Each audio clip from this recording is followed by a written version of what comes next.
On November the 2nd, 1936, something amazing happened here at Ali Pali in London.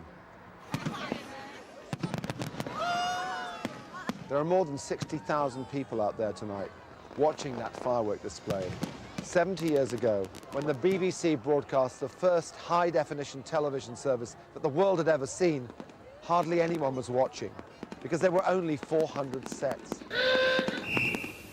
The station goes on the air. We always put a dinner jacket on.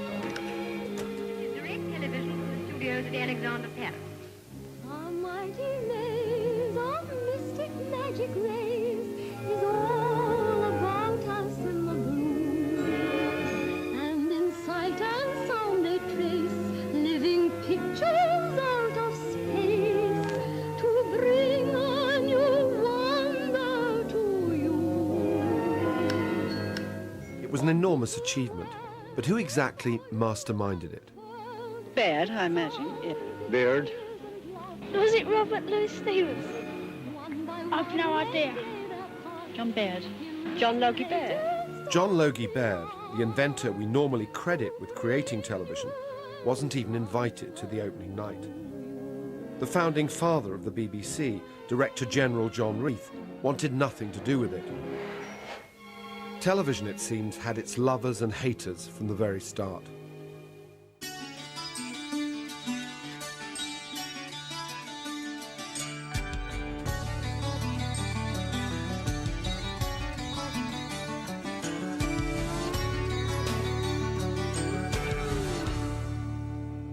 There's joy in store, the world is at your door. It's here for everyone to view. Conjured up in sound and sight by the magic rays of light that bring television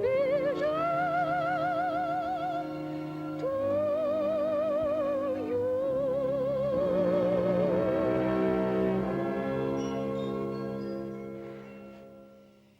Conjured up in sound and sight by the magic rays of light that bring television to you. And it really did seem like magic when pictures could suddenly be transmitted live into our homes and onto our screens. And behind the screen, the action on the studio floor was just as compelling. Here's a rare glimpse behind the scenes at Ali Pali in the early days in 1938. Good afternoon, everybody. This is the BBC television station at Alexandra Palace. Here, if we're lucky, we shall find a large room with an orchestra at one end, and at the other end, an artist performing on the stage. In between them, a large number of people, television cameras, microphones, cables on the floor, lamps, and artists waiting for their turn. Here is a producer rehearsing a variety act called The Knife-Throwing Denvers. Terrific. Well done. Terrific. Yes, fine. We're back to one, yes. We ought to be on one for the bows. You wait till you see the end, Wait till you see the end. We'll do it over paper. Blindfolded. These first television pictures may seem spectacularly makeshift to us now, but at the time it was amazing that they happened at all.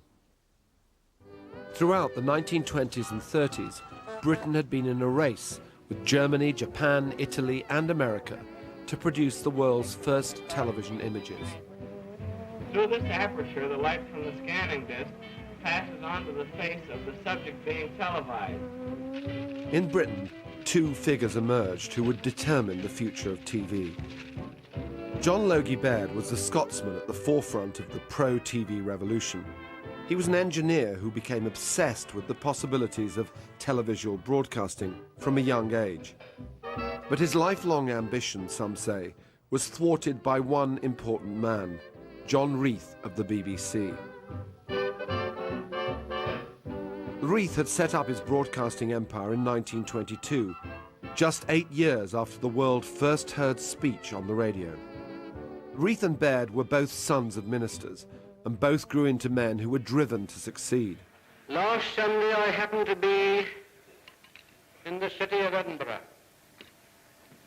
And odd though it may appear to some of you, I went to church in the evening. But Reith, a devout Christian, thought television deplorable. It's a potential social menace of the first magnitude. Is that exaggeration? It isn't widely known that both Reith and Baird took classes in engineering at the Royal Technical College in Glasgow, and this is where they had their first ill-fated encounter in 1907. A lot's been written about Baird's main obstacle, namely the Director General, John Reith. What's the truth about that relationship? The lecturer made an announcement at the end of one of the first lectures saying if there was anybody in the student body who had difficulty in hearing or seeing, if they'd give him a slip with their name on at the end of the lecture, he'd arrange for them to sit on the front couple of rows. Now, Baird was reasonably short-sighted, and when he got to the front of the lecture hall, his way was blocked by three fairly large gentlemen, and one of these three guys turned round and said in a very aggressive tone, "What's wrong with you? Are you deaf or blind?" And there was some exchange of words, shall we say, and that guy was John Reith. But Reith's descendants take a rather different view. Logie Baird thought he was a bully. I think that Reith genuinely wanted to help Logie Baird out of his own confused picture of television. Do you think he resented television? Oh, I think so. I think so. The BBC presented him with a set, one of those amazing things that you now see in museums, with a lid and a mirror, which adjusts an upside-down image below it. My brother and I thought this was absolutely marvellous. But it really was never on. And there was no concessions made to us that we might be perhaps interested. Did he watch television? No. No, he never did. And what about you? Were you allowed to watch television? No. No. No. Unlike Reith, Logie Baird had been obsessed with the idea of television since childhood. In the early 1920s, he began experimenting with it. His mechanical system was based on something called a Nipkow disc, after the German inventor who constructed a circle with holes round the edge in a spiral. Images were scanned by bright light being shone through the holes. The fragments formed a picture which was then transmitted via radio waves to the receiver. It's hard to believe now, but whilst Baird was transmitting from his offices in London, his pictures were being received as far away as North Africa. In fact, anyone, anywhere in the world who had access to medium-wave radio could pick up his signals on their homemade television sets. Baird's first demonstration to the public was at Selfridge's in London in 1925. It was seen as a success, and within a few years, he was manufacturing his televisor receiver for people to view the broadcasts in their own homes. The love song of nature caressing your ear will tell you that springtime is hovering near. The spirit of gladness is bringing good cheer. Wake up, children, wake up. At just 30 lines, the images were sketchy but visible. Here, thanks to an amateur recording on disc, we can see Betty Bolton singing in 1934. Now's the time to get your share. The achievement is all the more remarkable because although Baird had begun recording pictures on disc, he never found a way of playing them back. The government saw something in television that Reith couldn't, and in 1929 he was told to give Baird access to the BBC's transmitter after radio shut down each night. Baird broadcast experimental TV programmes like this as a ghost in the radio machine for 6 full years. Didn't you have to be slightly mad to want to own a receiver in these circumstances? One or two sort of fuzzy faces from Well, I think it was the excitement of the age. I mean, just think about the period we're talking about, the end of the 20s, beginning of the 30s. Think of the inventions that have happened. We've got talking pictures in the cinema. We've got machines that fly through the air. We've got airships. We've got all these wonderful inventions. We've got radio. Electricity is slowly coming into people's homes. By the time you get to about 1930, it's about 1 house in 3 has got electric light. And so people were very into the latest technology, like we are today. But Reith wasn't into technology, certainly not when it concerned television. His daughter, Marissa Leishman, has written a revealing book, My Father, Reith of the BBC. Very nice to see you. Congratulations. assign this to a dedicated fan. She last visited the Director General's office at the age of 4 and wanted her family to see where Reith managed his empire from. So from the beginning, the possibility of television was something he resisted until finally it was enforced on him, wasn't it? Yes, yes, that's right. So the thing had got beyond his prevention, so to speak. Did he ever come round to television? No. No. How much do you yourself listen in and look at television? None at all. Not at all? Not at all, neither. Were you not interested in the programs after you left? When I leave a thing, Mr. Freeman, I leave it. In 1938, he left this building, finally, and in tears. A god in ruins. Why, having ushered in the future with radio, did he do so much to prevent it when it came to television? By television, he was becalmed.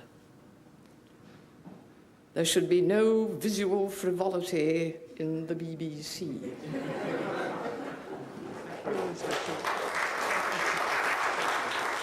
The BBC creed was to inform, to educate, to entertain, but he couldn't really quite get to grips with to entertain. Is that true? Oh, I think so. I think so. I could imagine that he would be the kind of child who would never have really known how to play. And there was always, I think, the encouragement at home, spoken or unspoken, you must be getting on with something useful rather than having a good time. And you reveal in your book, amazingly, that it wasn't Reith who came up with that famous phrase, but RCA's David Sarnoff. Yes, but he put it in a different order. Entertainment, information, and as an afterthought, education. Reith just turned them round. And everybody thought it was his. But it wasn't. He nicked it? Yes, he nicked it.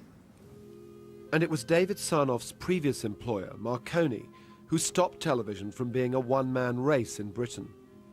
They joined forces with EMI to work in competition against Baird, devising an electronic television system using cathode ray tubes. By 1934, the results of both teams were promising enough to warrant a government inquiry. They decided that the country should have a television service, but in a typical British fudge, they couldn't decide who should provide it, so employed both Baird and Marconi EMI for a trial period. They would broadcast from Alexandra Palace with a transmitter large enough to cover London and the home counties. The cost of building the studios was around £200,000, to be paid for with the existing radio license fee. This was a huge amount when the country was in the middle of a depression. So, in fact, the BBC was sort of obliged, forced, really, by the government and by the Post Office to start a television service, officially. They were, yes. Over Reith's dead bodies, yes. Of course, by now, the rest of the world was experimenting with television too, all wanting to broadcast the first regular service.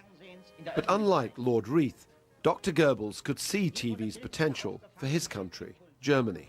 The 12th German radio exhibition is opened by Propaganda Minister Dr. Goebbels. Goebbels was put in charge of propaganda by the Nazi Party, and he saw television as a suitable tool. Now, if you're using it as a propaganda medium, what you don't want to do is to pipe it into people's homes, because then how can you check that they're watching it? So the German idea was to have viewing parlours. So normally 30 to 40 people would go along to watch a TV programme to get the message. Back in Britain, Alexandra Palace was nearly ready, and the plan was to begin a daily, scheduled service that the public could watch from home. The workforce expected 4 months to practice before they went live on air, but it wasn't to be. Cecil Madden was the programme planner. The director of television told us all our jobs, and he said, I want to make it absolutely clear you won't have to do any programs for 4 months. So we all left Broadcasting House and we went out there, and there was a phone in the corner and the phone was going. So with some trepidation, I picked up the phone and he said, Cecil, wash out everything I said. Everything has changed. Now, don't muck about. I want you to know that television starts in 9 days' time. Who wants to produce the first program? No one did. So I said, I am the senior man. No one has had any experience, so I take this on. I am the producer. Now, who is going to help? And then everybody wanted to help. Now, cameras, please. Here are the instructions. We're using all three of you in this scene. Cue, Mr. Mitchell. Testing, 1, 2, 3. Hold it. Stop again, please, stage manager. Why has that happened? What's camera 2 showing? The story of that 9-day countdown to the opening of the Ali Pali studios was so extraordinary that writer Jack Rosenthal made it the subject of his 1986 drama, The Fools on the Hill. Cecil Madden was central to the story. In case I forget to say it at the time, good luck, studio. Good luck, Mr. Mitchell. No, not at all. Beg your pardon, sir? I thought you asked me if I was feeling a bit queasy. Confused? Well, this is the real Leslie Mitchell. Unbelievably, in fact as well as fiction, Cecil Madden and the rest of the team pulled everything together, and BBC Television began on time. And number 2, you start on the caption, keep screwed up high, and after the first caption, turn and dolly onto the set. The vision and sound are on. The station goes on the air.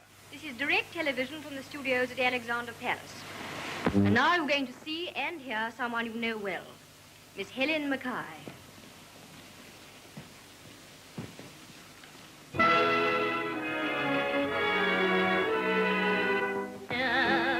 Looking at you from out of the blue. Don't make a fuss, but settle down and look at us. But surprisingly, Baird himself wasn't invited to the opening night celebrations.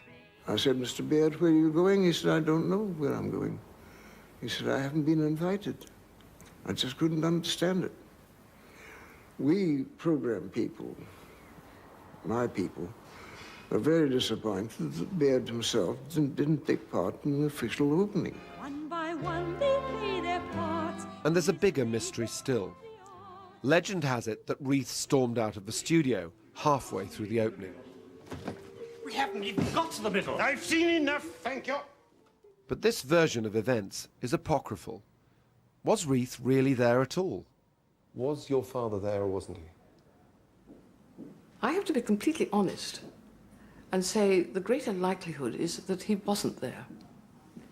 Because when the question of television was being discussed, he delegated. Or if there was some very important occasion, oh, it was extraordinary, Reith is on holiday at that time. So my feeling is that probably he wasn't there. He was on holiday, just conveniently happened to be on holiday. Just happened to have to be at that time. For a man who really didn't very much enjoy holidays. So the television service went ahead for 3 months. Baird's mechanical system was producing 240-line pictures in Studio B, and Marconi EMI's electronic cathode ray tube system in Studio A was achieving 405. The mosaic inside the tube, when scanned by a cathode ray, transforms the optical image thrown upon it into a series of electrical impulses. The Marconi EMI system was absolute cutting edge. It involved breakthroughs in glass technology, in vacuum physics, in atomic physics, in electronics. You had 3 cameras. You could move the cameras around. That's television as we know it today. So if it was so superior, where did that leave Baird? The Baird system should never have been entertained by the Selsdon Committee in the first place. Why? Because mechanical television's a dead end. For live TV, for announcements, they had a thing called the Spotlight Studio, which was a nightmare. So if you could imagine taking your presenter, head and shoulders only, into a completely darkened room, the poor old presenter could not see anything, so you couldn't read a script. You had to wear this funny makeup because it was over-red sensitive, so you had to wear yellow makeup and blue lipstick and blue earlobes so that the system could see you reasonably clearly. And now we come on to the pièce de résistance, which was the Baird intermediate film process. The film came out through a small hole in the bottom of the camera and went into developer, into fixer, and into water, and while still wet, it was telecined by an underwater telecine machine to convert it into television. I feel I understand now. Yes, it was a complete disaster as a system. Complete disaster. Baird was in a panic because the only fixer that they knew of at that time that was fast enough was cyanide solution. So you had a tank of cyanide solution that eventually, because the heat came over from the developer, would start to fume, and you're in a sealed double-glazed cubicle. So by the time you get the smell of bitter almonds, it's too late, you're dead. Oh, hell. Oh, excuse the language, lady. It's the cyanide again. Oh, don't touch it. The cameraman spilled his ruddy fixing fluid again. Extinguish this as fast as you can. Stand quite still. No, not me, you fool, Miss Mackay's frock. The writer of The Fools on the Hill, Jack Rosenthal, lived in the shadow of Ali Pali with his wife, Maureen Lipman. When Jack was doing the research for Fools on the Hill, is that when you first realised what had happened over there, its history? Well, he was never one for doing a great deal of research, but I think, you know, once the story of the race had got through to him, that there was Marconi and that there was Baird, and it seems, it's always like that, isn't it?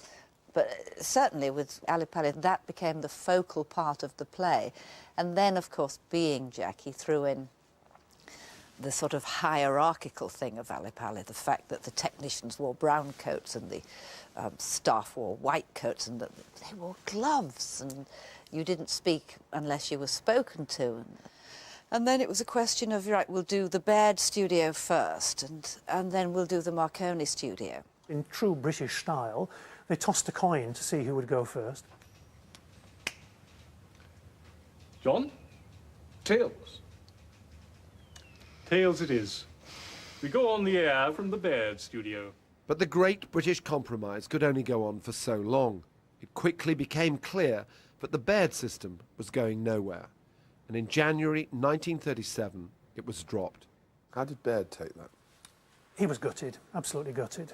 And I think the way that he'd been treated by people like Reith and certain other people within the BBC made him feel that somebody had stolen his baby, stolen his idea. I can't bear the thought of poor John Logie Baird, who was so brilliant, just ending up disappointed and in a bedsit somewhere in Bayswater. Oh, stop. In fact, after being dispatched by the BBC, Baird improved his earlier inventions, such as colour TV, 3D stereoscopic TV, telecine, infrared TV, and video disc recordings. He didn't make his fortune, but he did try to secure his place in history. It is now 12 years ago since I produced the first little flickering television image.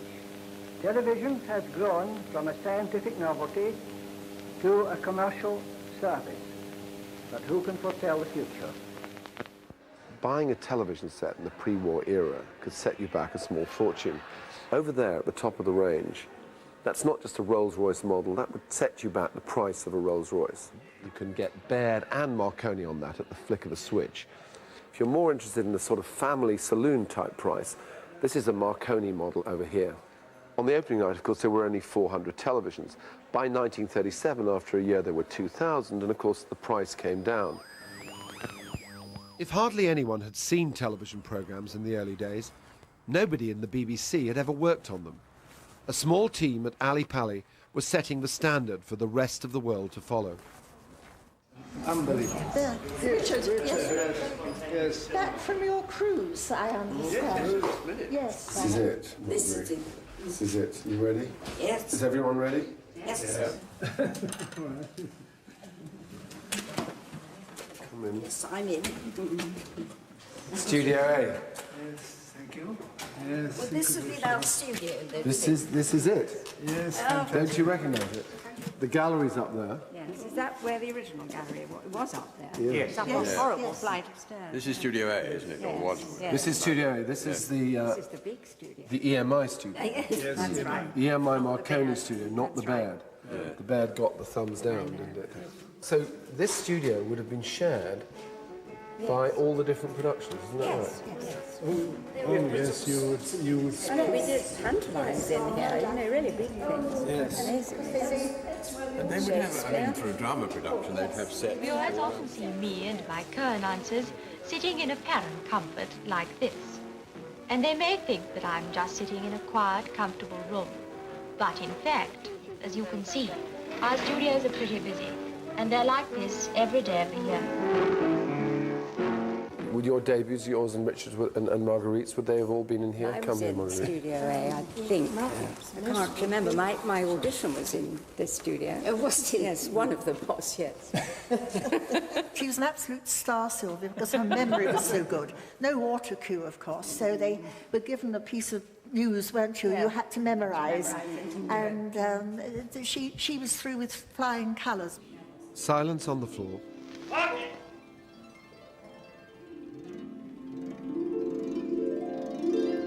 Cue announcer. This is the BBC television service. Good evening and welcome to Alexandra Palace, which has been opened for one day only to celebrate the 70th anniversary of the world's first high-definition television service. On this day, not quite 400 years ago, the first Queen Elizabeth ascended the throne of England. In a week's time, our own Queen, Elizabeth II, leaves for her first visit as Queen to her dominions overseas. Did you think this television thing had much staying power? Yes. It was fascinating, and I was quite fascinated by it. And we were really making it up as we went along. I mean, we had nothing to go on, if you think about it. Most of us hadn't seen any television. So you were just kind of thrown in at the deep end. I had to be available for breakdowns. And they happen quite often, did they? All the time, yes. Yes, and first of all, we just used to say we'd play them some music. And then they got to the interlude films, which we used to put on. The kitten with the ball of wool and all that, and the potter's wheel. It was sort of rather mesmeric. It was mesmeric, yes, and you get wondering what he was making. We never found out. And then we'd chat and say, you know, sorry about this. Would you like to go and have a cup of tea? And we'll tell you when we've got the picture back again. It must seem funny to you today because it's all so slick, isn't it? And slick it was not. Good afternoon to all, and welcome to Woman in the Home. Another one of the early stars was television cook Marguerite Patton. I feel sure there's something to interest every one of you. Well, this afternoon, as you can see, I'm ready for action in the kitchen of our studio.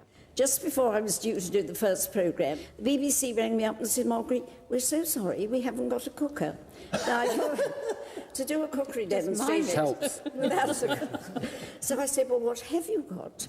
Oh, we got a boiling ring. So I had to plan 8-minute donuts, because I told you can only have 8 minutes, Marguerite.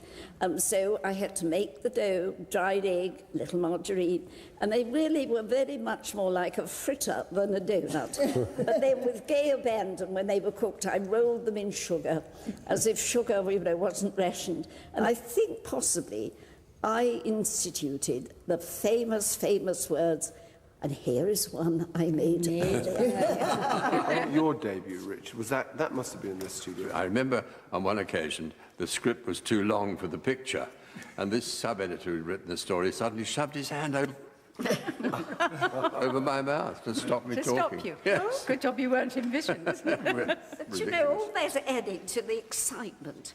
Because they were short of studios, and while you could be getting ready for cooking in the morning, somebody over there might be balancing, they were going to do ballet or something. Yes. Did it feel that this was a big new moment? Oh, well, no question about it. In 1937, 30 and 39, you know, we put on an hour's programme in the afternoon and an hour in the evening, and it was terribly exciting.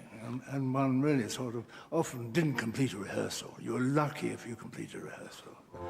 The television service was in full swing, despite precious little encouragement from BBC management. They, of course, were far too busy doing important things, like making radio programmes. Let's be clear, there was a disdain for television among radio people. I've been having second thoughts about this, and I'd like to hear more from the music department about the idea. Well, the listener's not expected to They thought that honourable people, the way they were, did not possess a television set, and television was slightly beneath them. Television was there as entertainment, and radio was there as a serious medium.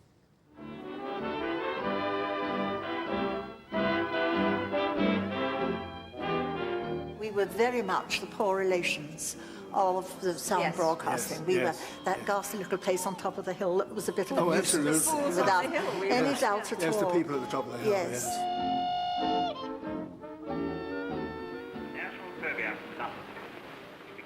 So why had the government decided, against the wishes of BBC management, to set up a luxury television service for very few viewers in the middle of the 1930s depression? Why put money into television when you've only got 400 viewers? What were they thinking about? What were they thinking? There were certain senior members of the cabinet who felt that war with Germany was impending and inevitable, and it would do us good to have manufacturing capability in electronics, particularly the manufacture of cathode ray tubes, which formed the basis of the radar display, the radar receiver. Could it be that the start of television had just been a smokescreen for the British government getting ready for war? Either way, on the 1st of September 1939, in the middle of Mickey Mouse's X-rated on-screen kiss with Greta Garbo, television was unceremoniously shut down. I think I'll keep you now. And an ominous message was broadcast to the nation. Unfortunately, I hadn't watched it that afternoon, so I didn't really know it had closed down and came into really an empty place. And only about 6 of us were there. Quite incredible. And of course, war was declared on the Sunday. The official line that was given was that the government were worried that the Luftwaffe would use the transmissions from Alexandra Palace to help them to direction find and bomb London. I think the main reason was they wanted the engineers. They wanted them for the radar effort. Radar, once a top secret, is still a mystery to most people. Special pictures now help to elucidate the device which did more to win the war than any other scientific development. The cathode ray tube, such as is used in television, is the heart of radar. It acts as a screen, registering radio short waves transmitted by the sender. When the waves strike an object like a plane, they're reflected back, are picked up and recorded. The Germans used radio signals to guide their aircraft to London, calculating exactly where to drop their bombs to maximum effect. But the British engineers conceived a cunning plan to confuse and outwit them. They piped the received signal from the received German beacon up to the Alexandra Palace transmitter and rebroadcast the signal, which had the effect of deflecting the beam. And so the German bombers were confidently dropping bombs over the open fields of Kent, thinking that they were flattening London. So Alexandra Palace saved London from even worse devastation. Yeah. Unlike the Brits, German television continued through the war, with public shows transmitted to theatres because there were no receivers in the home. And in America, broadcasting had only just begun, when programming was reined in again by a ban on manufacturing TV equipment. By the time victory was achieved, Britain had come to rely heavily on BBC Radio for wartime news and information, and television seemed like a distant memory. But when, on the 7th of June 1946, Ali Pali finally opened up again, it all looked strangely familiar, picking up where it had left off 7 years earlier, with the same seemingly innocuous Mickey Mouse cartoon. Was it sending out a coded business-as-usual message? Britain had won the war and would simply pick itself up, dust itself off, and start all over again, much like BBC television. Good afternoon, everybody. How are you? Do you remember me, Jasmine Bligh? Well, here we are after a lapse of nearly 7 years, ready to start again. Jasmine Bligh was the face in front of the camera, but behind the scenes, in the studio gallery, a young vision mixer, Beryl Hockley, was in control. You famously faded up the first TV pictures. Yes. After, when television service was resumed at the end of the war. Yes. And there was a picture of me with a headline of 20,000 wait for Beryl.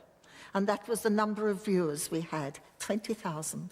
There were very few girls, and I think I was the youngest because I don't think they recruited any more after me. And the first morning I came up here, Bertie Baker, who was the senior engineer then, looked at me and he said, I didn't want to have any women on my staff. He said, they only cause trouble with the men. But he said, you get the same money, which was very unusual. We were paid by our grades. And he said, you can do exactly the same job as the men. And no one knew, really, what television was all about. And they built a cyc about a yard in from the wall, a grey stretch cyc, which they divided into about 11 different pieces. One with a little cookery bit, one with a bit of review, which was very popular at that time, one with Petula Clark singing. She was a little girl. She sang Miser, Miser. He missed his golden opportunity. Miser, miser, counting gold. What you gonna do when you grow old? Miser, miser, kids all say that old man will give a dime away. Do you remember Miser, Miser? How could I forget? And it used to come up day after day. I think it was their sort of demonstration thing that they used to put on. It was all a bit strange and a little bit scary. And then they put this strange makeup on me. We had black lips for some reason. And I was wearing this really dreadful dress, my poor little thin arm sticking out the side. It was a bit sad.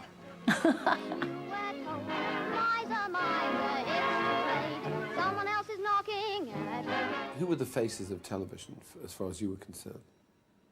Well, Sylvia Peters was my dad's favourite. I think he was madly in love with her, along with a few million others, I suppose.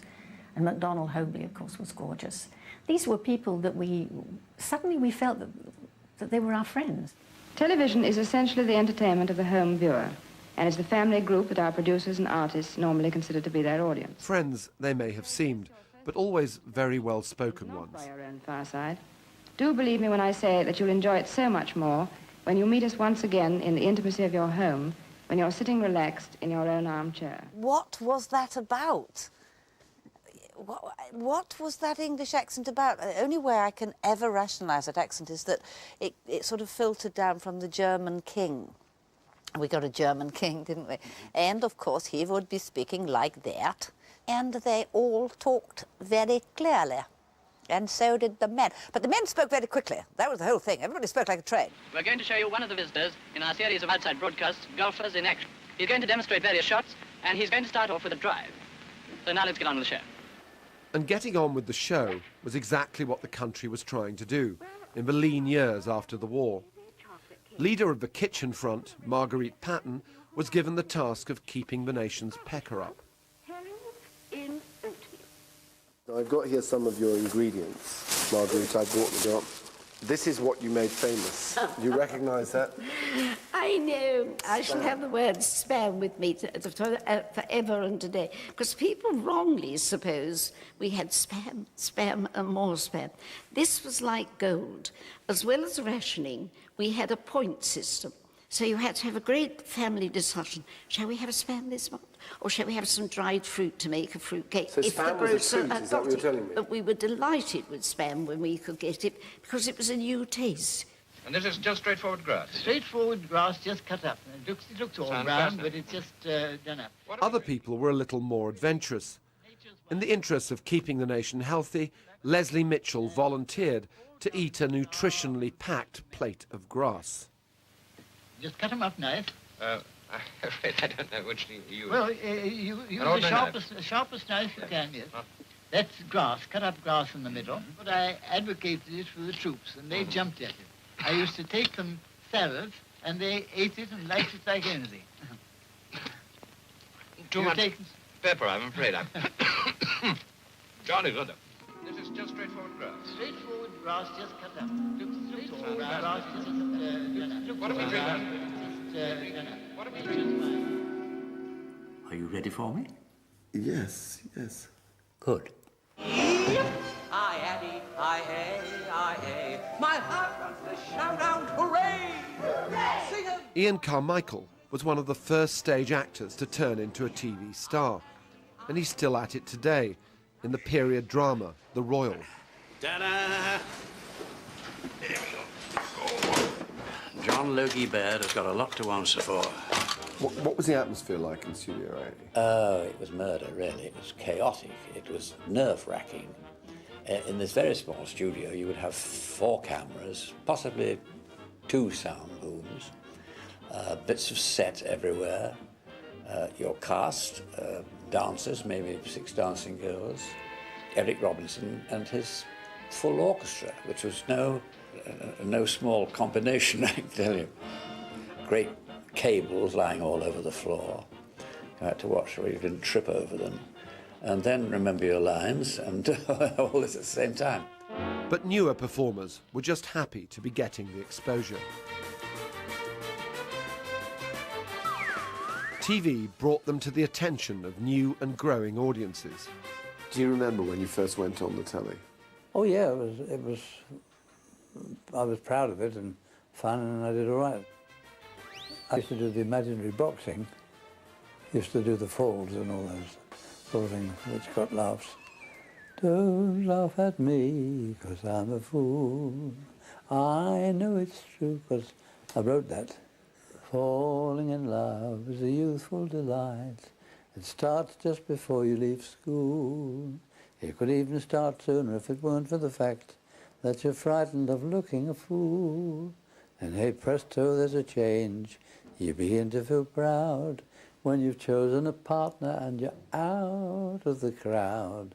Now you hold hands gently to show that you care, and with a shy little kiss you start an affair. Was it a strange experience going on the telly? It was all live. Wasn't that quite difficult? Well, no, I just did my stage act sort of thing on television.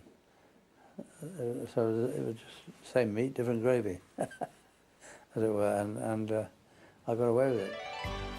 Showbiz, light entertainment, was a staple of television in the early 1950s, and there were no surprises about where the material came from.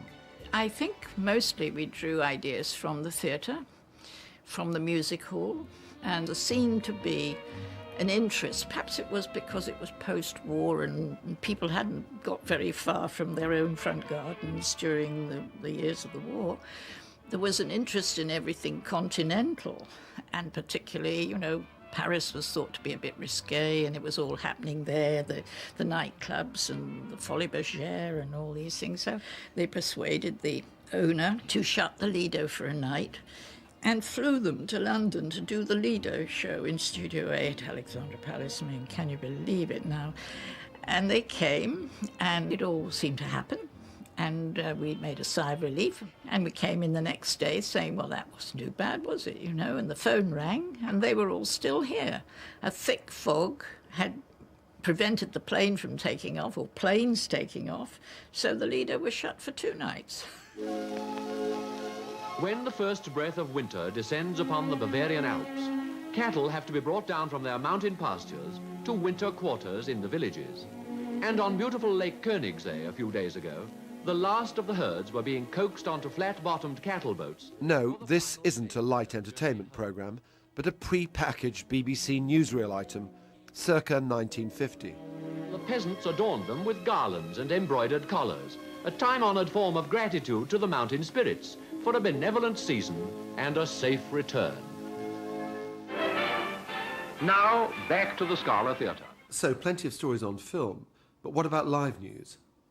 There was no such thing as live news. I mean, the television newsreel was a film product, all on 35mm. The BBC didn't have any laboratories to develop the film, so the film had to be developed at some laboratory down in Finsbury Park and then shipped up to Alexandra Palace. So were you ever underprepared or unprepared? The news of the day was shown the day afterwards, more often than not, I have to admit. And there were certain sort of terrible days. I mean, the day when King George VI died, the news was announced in the morning on the radio, and television didn't know what to do. I mean, there was no obituary available of King George VI. There were no programs suitable to put out that day. So the decision was made in the best BBC tradition to close down the service as a mark of respect. And one knew really that the man was dying. but we didn't have the nous to prepare an obituary in advance. Sometimes at the very last minute, items of film would appear. The poor producer, I know on one occasion, was completely baffled. He had no idea what was coming up or what it is. Run it, whatever it is, he said. Run it, whatever it is. I remember that feeling of desperation that he had. And this bit seems to be the end. Okay, quiet everyone. Here is an illustrated summary of the news. It will be followed by the latest film of happenings at home and abroad. Despite increased home produce, meat supplies have been the Ministry of Food's biggest problem. Quantities still come from Australia and New Zealand, South America... So you were the first voice on television news, weren't you? Yes, I was, that's right. And we were not allowed to appear on the screen at all at the beginning of television news, because it was feared, I think, that we would blink or wink or, in other words, show a bit of personality. They didn't want that at all, so we were kept off the screen.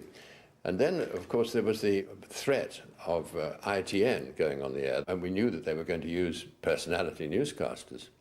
So the BBC very nervously tried out me and Kenneth Kendall on the late-night news summary, the later the better, to see what would happen. Good evening. Within the last few minutes, we've heard that the Russians have launched another moon rocket. Did you have autocue? Not at first. We just sort of looked up and down at a script. And that, again, was thought to add authority to it. You weren't making this up. You were reading it off a proper script, you know. And RAF Shackleton from St. Morgan in Cornwall reported a short while ago that pieces of wreckage have been sighted about 100 miles off the island. Run, Bristol, tell us in here. How did you find that, the sense of being noticed and recognised as television emerged? It was a complete surprise when people began to sort of recognise one in the street, not always with very flattering results. And there was a small boy who came to me one day after I'd been reading the 6 o'clock news. He said, "Can I have your autograph?" I said, "Certainly. Do you know who I am?" He said, "No. Who are you?" I said, "I'm a newsreader." He said, "Never mind. Newsreaders is good swaps." So I was rather cheered by that, really. By the early 1950s, there were a few more famous faces. And television was beginning to catch on. 80% of a nation's children now had access to their daily dose of favourites. We want Muffin, Muffin the mule, dear old Muffin playing the fool. We want Muffin, everybody sing.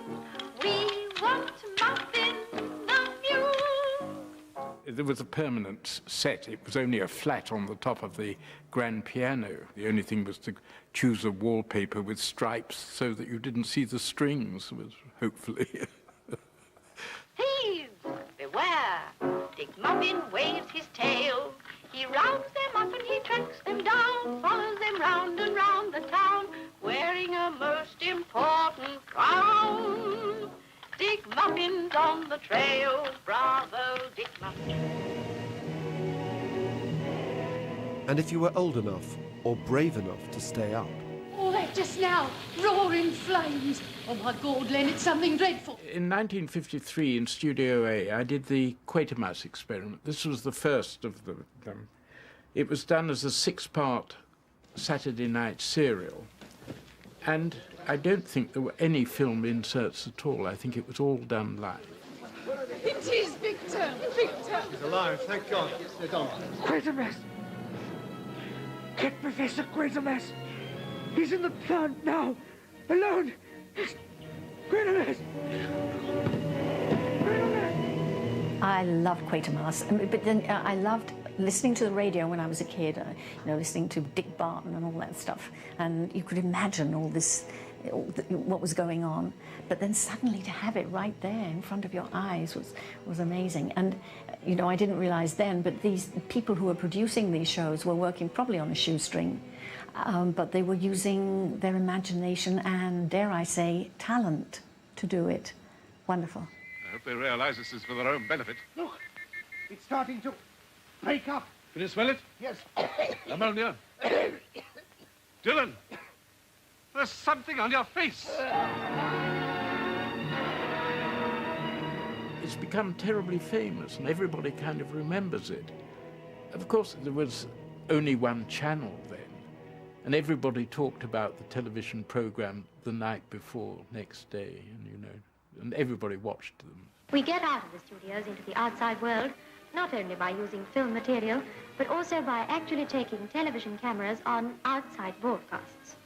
So now I'm going to hand you over to the outside broadcast department. OBs, or outside broadcasts, were growing in popularity. The Ali Pali team brought live events to the nation that would never have been thought possible before.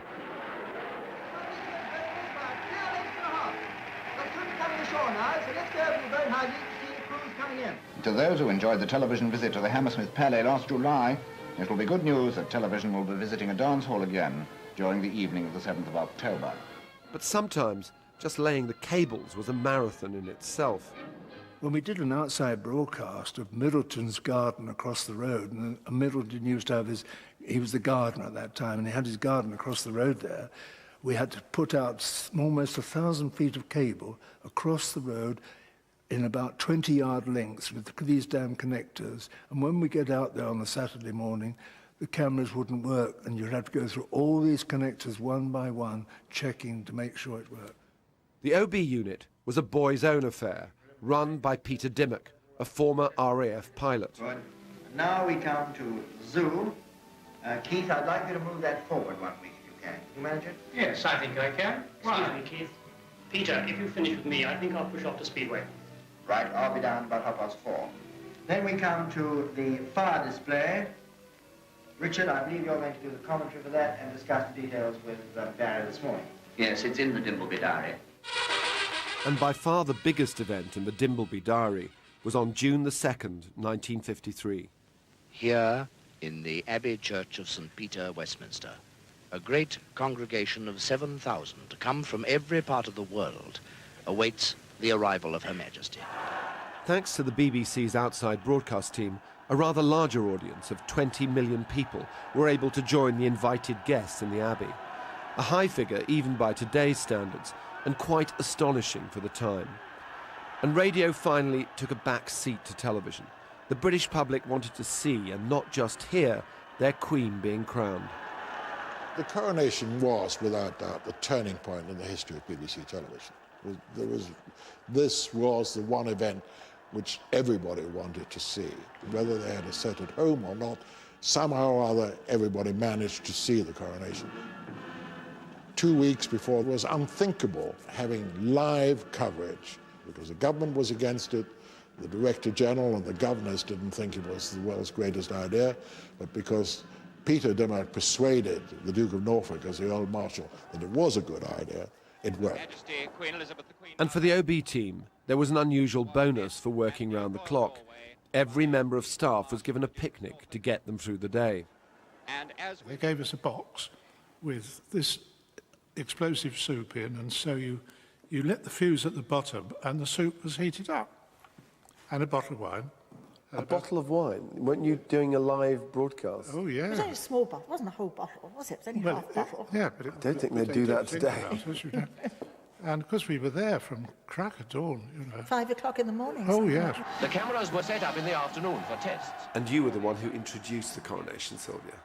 Yes, I did. How was it for you, as they say? Well, it was nerve-wracking because I had to learn a very long opening announcement, and of course I couldn't make a mistake because it was going out live. Do you remember what you had to say? No, of course I don't. The Queen today is dedicating herself before God to the service of her subjects. And for the first time in history, through the medium of television, the ancient and noble rite of a coronation service will be witnessed by millions of Her Majesty's subjects.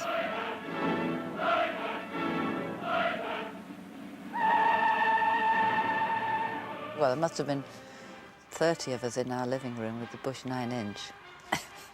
And we all had flags, special blue and white and red cake and things. You couldn't put a pin between the people in 1953 in my sitting room, and I fed them. And I had to feed them on things that they could eat like that because there was no room to do that. I remember feeling that, wow, we're actually watching it while it's happening. We are really part of it. And I think that's where television really comes into its own, even to this day. But never before have so many seen the crowning of the sovereign, or so many shared in her dedication in this Abbey church.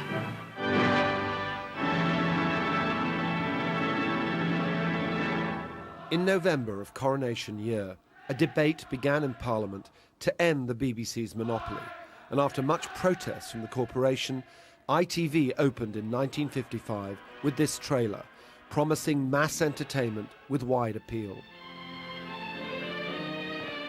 I think one of the most deplorable mistakes ever made in public affairs was made when the BBC monopoly was broken. I think it was shocking. It's interesting, isn't it, that Reith was sulking for nearly 20 years, and then ITV looms, and there he is back again as a champion of the BBC. Reith believed in the monopoly. He thought that the BBC was everything, and that should go on forever and a day. I think there were sufficient people within the BBC who realised that that couldn't go on. You see, I think there was a sort of dichotomy in his mind. The BBC was radio, and there was this intruder called television. And then there was another intruder, independent television. And rather unusually, he spoke in the House of Lords against this. But I think he must have known that the thing was a fait accompli. It would just carry on, as it were. Well, it did carry on. The BBC survived ITV's arrival, and by 1960, 11 million people had television sets. Mr. Magpie. Oh, Mr. Magpie. Aye? Woo-hoo. Can you hear me, Magpie? Yes. Must be dreaming. Oh, no, this isn't a dream. Going too lally, then. Not at all, sweetheart. Now, are you sitting comfortably? Good. Then we'll begin.